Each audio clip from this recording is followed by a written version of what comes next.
Nathan Reynolds adjusted the straps of the baby carrier on his chest as he strolled through Riverside Park, enjoying a rare sunny afternoon with his 10-month-old daughter, Lily. The air was warm, the breeze carried the scent of blooming flowers, and Lily giggled every time a dog passed by or a bird fluttered near.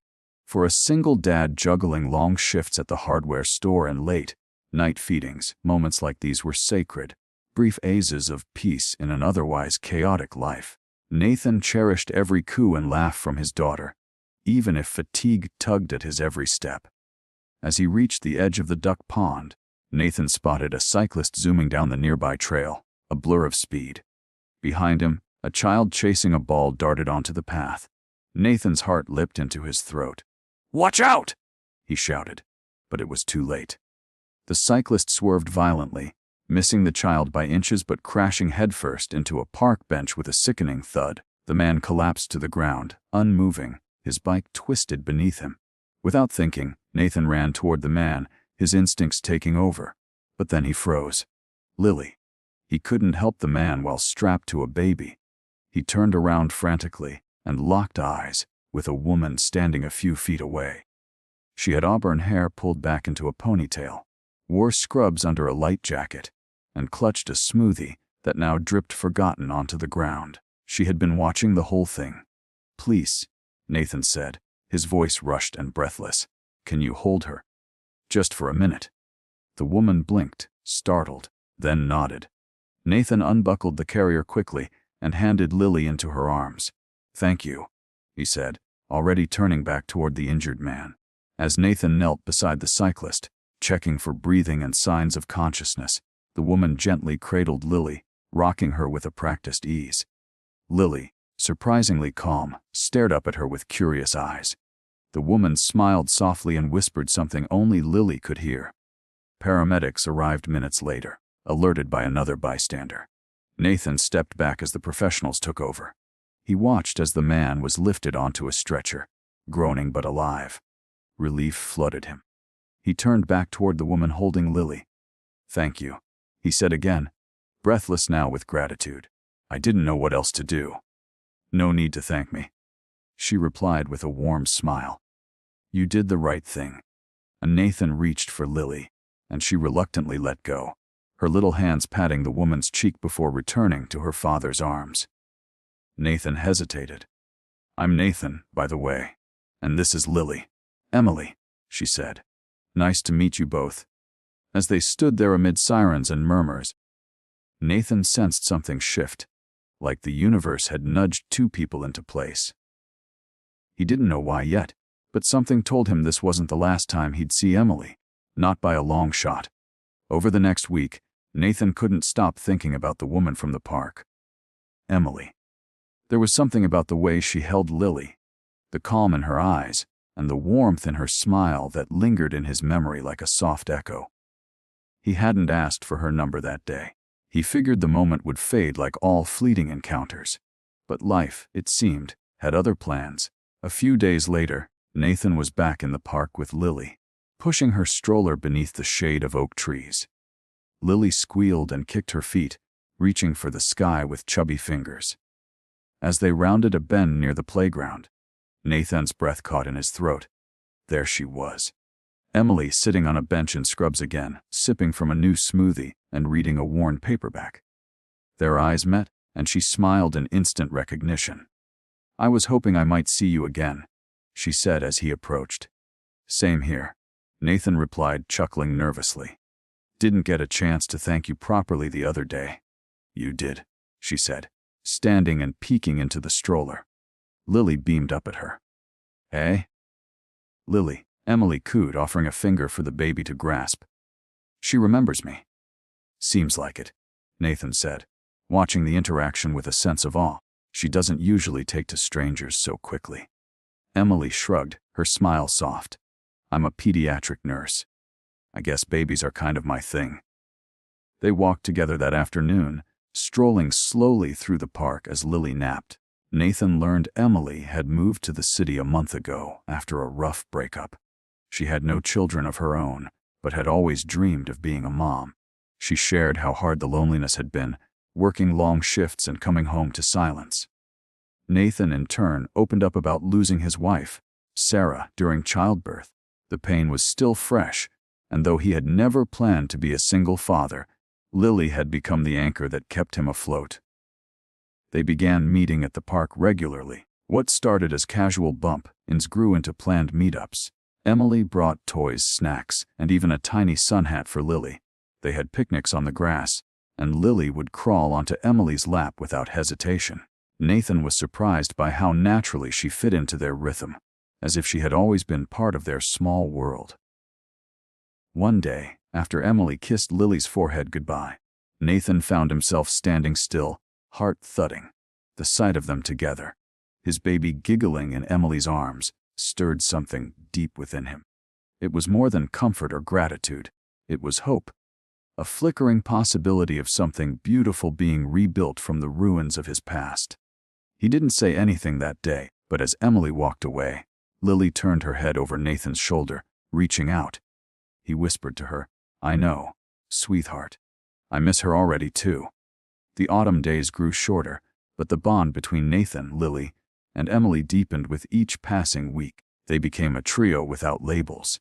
Nathan never officially asked Emily to become part of their lives, and Emily never assumed a role. Yet it felt natural. She was there for stroller walks, for feeding Lily mashed bananas, and for singing lullabies that somehow soothed the child better than any toy or bottle ever could. Nathan found himself relying on her presence, and strangely, trusting her in ways he hadn't trusted anyone since Sarah.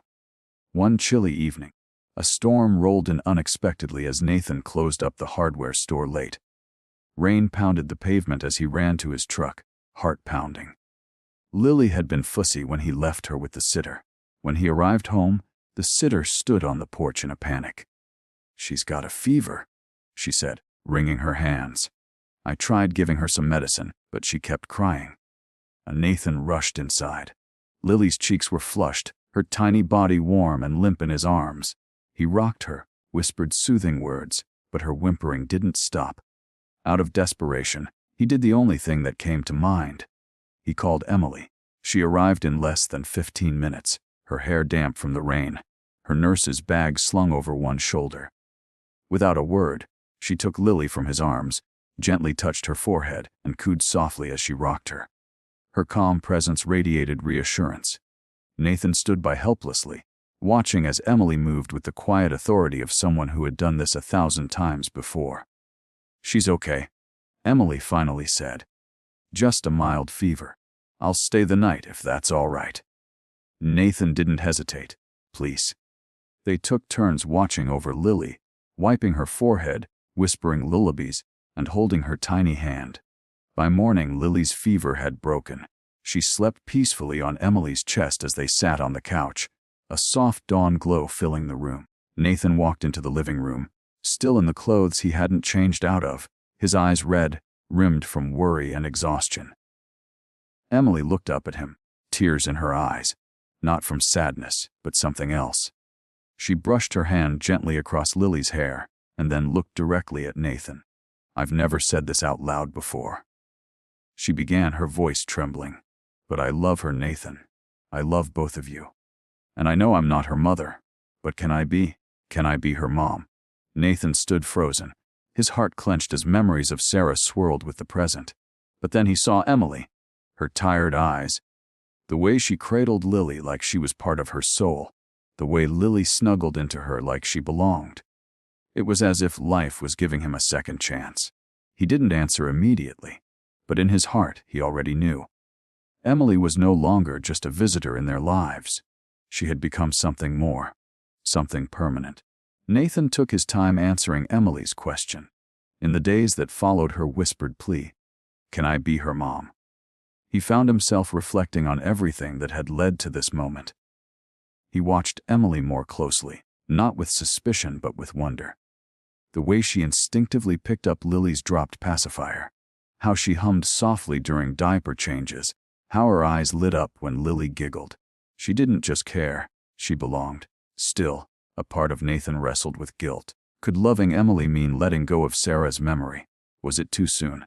Too much? But one evening, As Nathan tucked Lily into bed, she reached up and mumbled something he hadn't expected. "Mama." He froze. Emily stood nearby folding laundry, but her hands paused mid-fold. Her eyes met Nathan's, unsure and overwhelmed. "She said it," Nathan murmured, kneeling by the crib. "She called you Mama." Emily didn't move, her lips trembling. "I wasn't trying to replace." Nathan stood and walked over to her, placing his hands gently on her shoulders. "You didn't replace anyone. You became someone new, someone Lily loves. And someone I do too." From that moment on, everything shifted. Nathan and Emily began building a life together, small steps at first. Weekend breakfasts turned into family traditions. Trips to the grocery store became moments of laughter and chaos. Lily's first wobbly steps were taken between Nathan's open arms and Emily's cheering smile. The house, once quiet and sterile, filled with laughter, toys, and the scent of fresh, baked muffins Emily learned to make just for Lily. Months passed, and love bloomed not just in Nathan's heart, but in the home they shared. Nathan no longer questioned what Sarah would have thought. He believed, deep down, that she would have wanted Lily to grow up in a home filled with love and warmth. And Emily gave her that every single day. On Lily's first birthday, Nathan planned something special. He decorated the backyard with balloons, strung fairy lights along the fence, and invited the few friends and neighbors who had become like extended family. Emily baked a pink cake shaped like a teddy bear, and Lily smashed it with glee, frosting coating her cheeks and hair. Laughter filled the air, and for a moment, everything felt perfect. As the sun began to set, Nathan called for everyone's attention. He stood beside Emily holding Lily in his arms. "A year ago I was just trying to survive," he began. "Then one day, I handed my baby to a complete stranger so I could help someone else. That stranger became our lifeline, and today, she's become our everything." He set Lily down and turned to Emily. Reaching into his pocket, he pulled out a small velvet box and dropped to one knee. "Emily, will you marry me and be Lily's mom, officially and forever?" A tear streamed down her face as she nodded. "Yes, 1,000 times yes." And with that, the three of them embraced. No longer a dad and his daughter with a helping hand, but a family, whole at last.